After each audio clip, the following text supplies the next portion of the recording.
Hey y'all, hey y'all, hey y'all.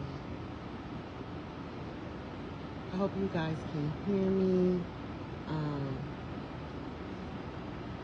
I know I was supposed to been go live some time ago, but I have an injury which doesn't affect my mouth or my mind, but you know, sometimes life be like that. But what I wanted to come on today and talk about, hello, Miss Carver. We're going to be talking about ancestor altars. I've been getting a lot of questions about them, so I wanted to come on here and discuss it because I know there's a lot of information. I know things are confusing and things like that, and you just want to be sure that you're going in the right direction, what to do, what not to do, what to put on there, what not to put on there, who to put on there.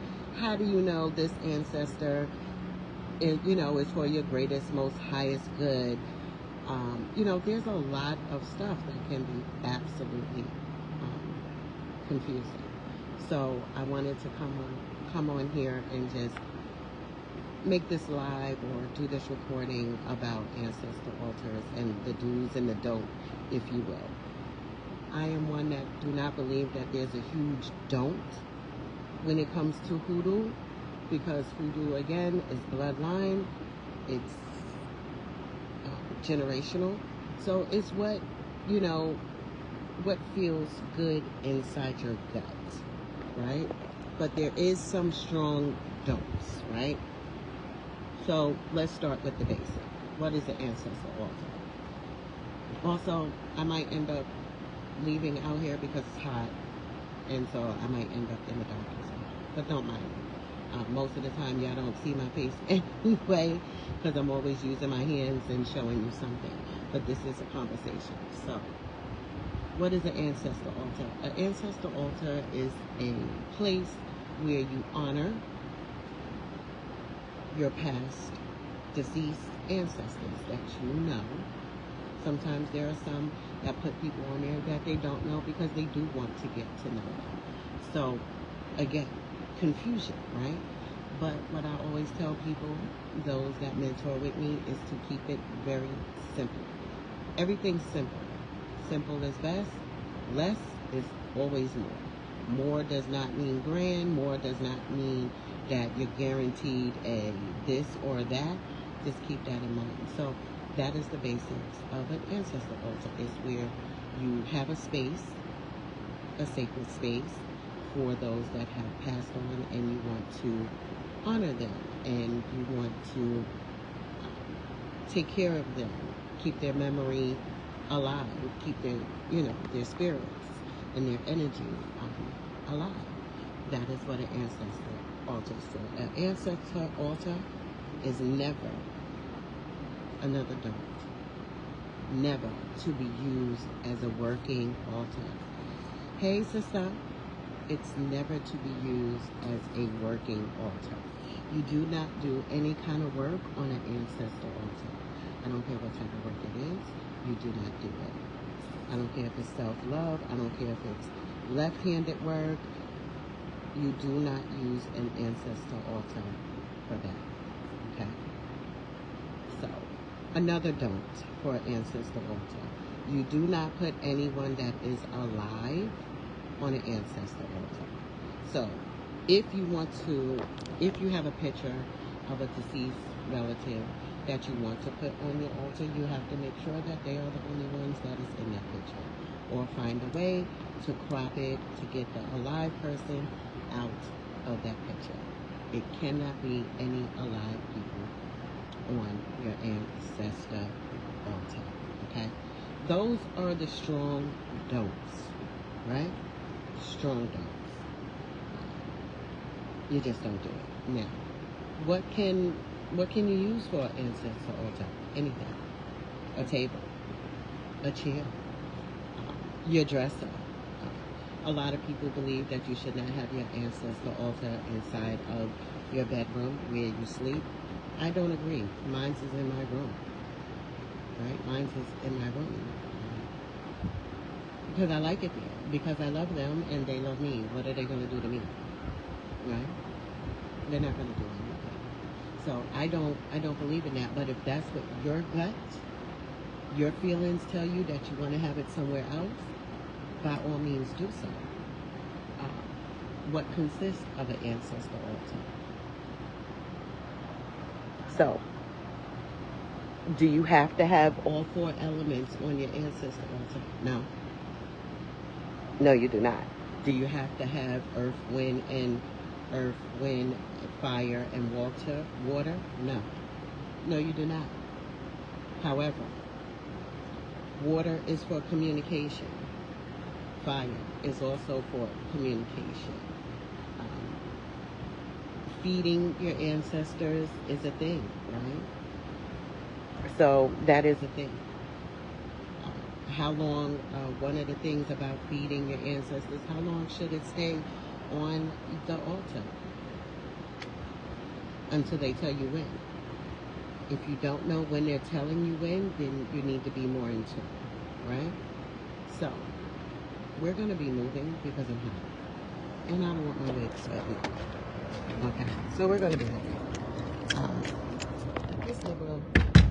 This Negro just locked the door. Okay, so what else is there for ancestors? Water. Cold water, clean glass. Should that be changed daily? Yes, absolutely. It absolutely should be changed daily because that's your form of communication, right? How do you dispose of it? Okay. You give it back to the earth. I like to dump mine by a tree and thank them. I like to do that. When it comes to feeding them, I'm hearing a lot about, oh, I'm a vegan, or I'm this, or I'm that, so I don't cook this, I don't cook that. Okay, cool. However, the people that you're venerating, you need to make sure that you know them enough to know what they would like, because it's all about them. It's not about you. That's another thing, right? So, covering of your space. Some people say have a white cloth. Some people say don't. I like a white cloth, right?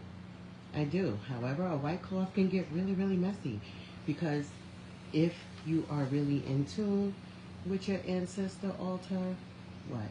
I believe he has an attitude. I don't know why. I don't care. Well, I asked him for certification. He dropped the Okay, I don't care. Yeah, you know? I'm on live.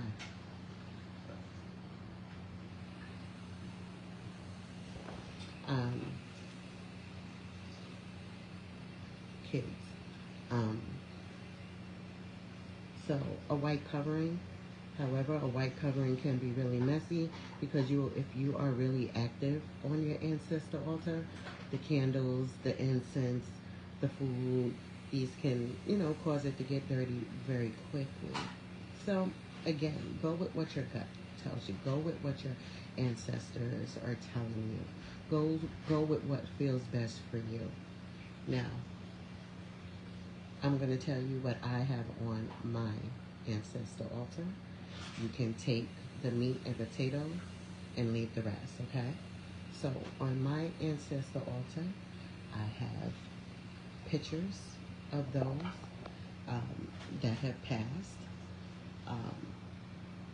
I have pictures. I have a prayer, what I use to call them to me, which we'll get into that, right? I do have a bell. I also have a singing bowl, which I also use. I also keep a walking cane, which is what I use to close my session or my time spent with my ancestors. We'll get into that. So, pictures, a poem, singing bowl, a bell, a walking stick. I do have a beautiful glass, clear glass. It must be clear glass, guys. If it's not clear glass, it's not a bad thing. I don't want you to think that. But color in glasses do have a significant meaning into them. So clear is best, right? So that we don't have any confusions, and we'll get into why I said that in another live, okay? But let's just keep it cute. Let's keep it simple. Clear glass. Does it have to be some gigantic glass? No, it does not. Okay? If you got a shot glass, cool. Right? You're going to use, you have to remember, hoodoo is all about utilizing what you have, when you have it, to make it do what it needs to do, okay? That's what hoodoo is all about. It was all about improvising and our ancestors being able to utilize what they had in front of them at the time to practice what they were used to practicing, okay? So, if you got a clear shot glass, you can use that. It doesn't have to be any big old dynamic expensive piece of glassery to put water in every day. Room temperature water or cold water is what people use. I use room temperature water, and I also use bottled water. I do not use tap water. But we're talking about me. You can use tap water. I've seen plenty of people use tap water. Okay? I've seen it. So, it's doable. What's next on my Ancestor Altar? I do have coins. I have dollar bills. Sometimes I do put flowers. Sometimes, not all the time. I do have some stones because there is one particular ancestor that likes stones. I also have a corn pipe, which is something that my grandfather wanted. So that is on there. I also put liquor on my ancestor altar because my father and one of my aunts loved, well, my aunt loved Grey Goose and my father loved Smirnoff, right? So I do have vodka on my ancestor altar. Yes, I do. I also keep a white candle on there, and I actually keep a candle burning all the time. I do. But I'm also I work from home, so I can do that. That is not something that you need to do, okay? It's not something that you have to do. When you are lighting a candle on your ancestor altar, that's because you are starting communication with them. And fire and water is important, okay? That's important. So I have incense on there. And that's about it. That is on my ancestor altar. It sounds like a lot, but it's what they want. It's not what I want. I do have a bowl or a plate, if you will, that I serve them food in. So that is there as well. I do not remove that unless it is time for the food to be removed. And I dispose of that also at a tree. And I thank Mother Earth for it. And then I come back and wash it. And maybe prepare another meal right away. Sometimes I don't, right? You have to get used to it, right? So we have the basics, right? We have a space, right? We have the basic, what is needed. Glass, water, all right? A glass of water. You have your space, your glass of water, and you have your white candle, right? And you have your ancestors that have all passed. No one alive, right? No one alive. You're going to get something to signal the opening of communication, a bell, right? You ring that bell, 1, 2, 3, right? You ring that bell, 1, 2, 3. I'm calling on my ancestors, and you call them by name if you'd like, right? And you will interact with them.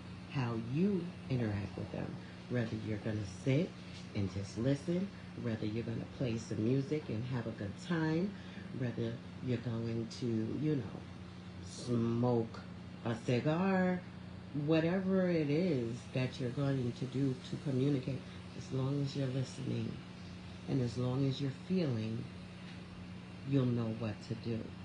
Once that session is closed, you can ring your bell. I thank you, I love you. You ring your bell 3 times and you end your session. You end your conversation. You end your communication. That's how you open. That's how you close. Please keep in mind, opening and closing, you have to do that with a lot of things, right? A lot of people will tell you about clearing your space and, clearing out energy, but they don't tell you about the closing part, right? That's something you must do, right? Just like you open and closing your session with your ancestors, right? Me, when I'm opening, sometimes I'm ringing my bell, or sometimes I'm tapping my stick. It just depends on how I'm feeling. There's no right or wrong to that. Right. Sometimes I don't talk at all. Right?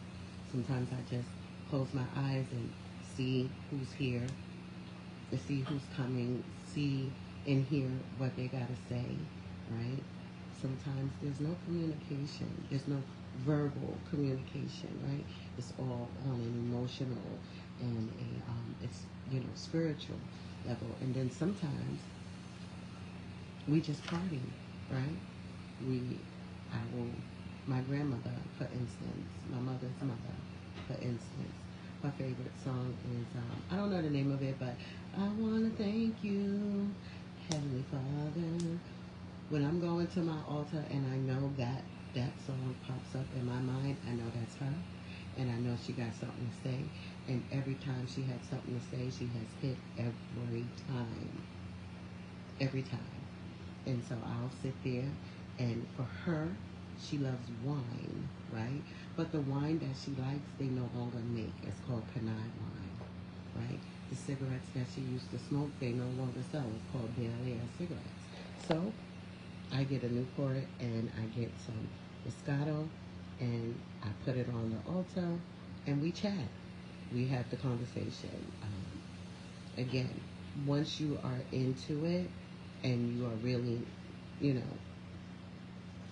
drenched into honoring them and speaking to them, you get to know all of their do's and they don'ts and they wants and they whats and they likes and all of that. It's just like when they were here, right?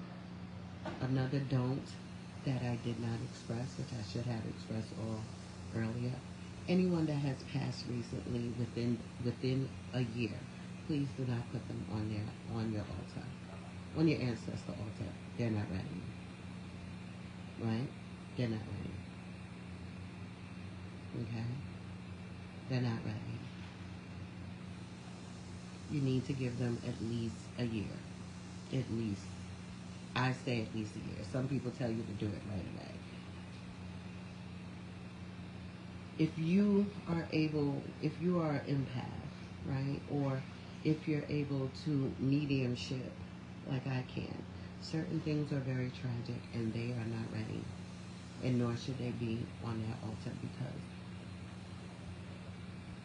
they're not ready. Just because they're not ready. It's really just that simple. They're not ready. And neither are you. Right? People that have passed tragically, don't put them on the altar for at least a year, right? Once you become more in tune with your spirituality and understand the connection and understand how the communication goes, some of them will let you know, right? Some of them will let you know, right? That's one of the reasons why the white candle is so important to keep on your ancestor altar, because a candle can lead them, right? It's light, right? Even though they tell you don't go into the light, which is true, right? Because the light is a repetitive life cycle, right?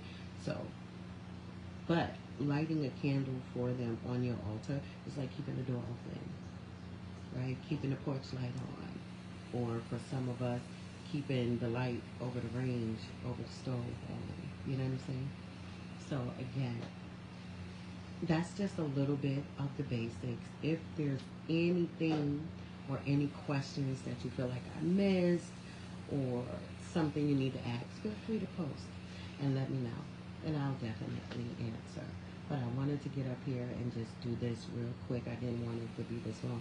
But an ancestor altar seems to be a #1 topic among other working altars. And we'll get to that. We'll get to that, guys. I know I am not consistent, and I'm trying my best. But life be life. And I have an 18-year-old that's graduating in like a week and a half. And sorry about that. It gave me some sort of error. But we are at, hey, sister. Hey, my Lucid. It says we're at 20 minutes. I think it just paused some crazy type of way. I don't know. I'm in the country, so you know the Wi-Fi ain't all of that. But I love you guys. If there's anything that I missed, any questions, any concerns, y'all know how to reach me because y'all know I love you. And you know I'll answer all your questions. I love you guys.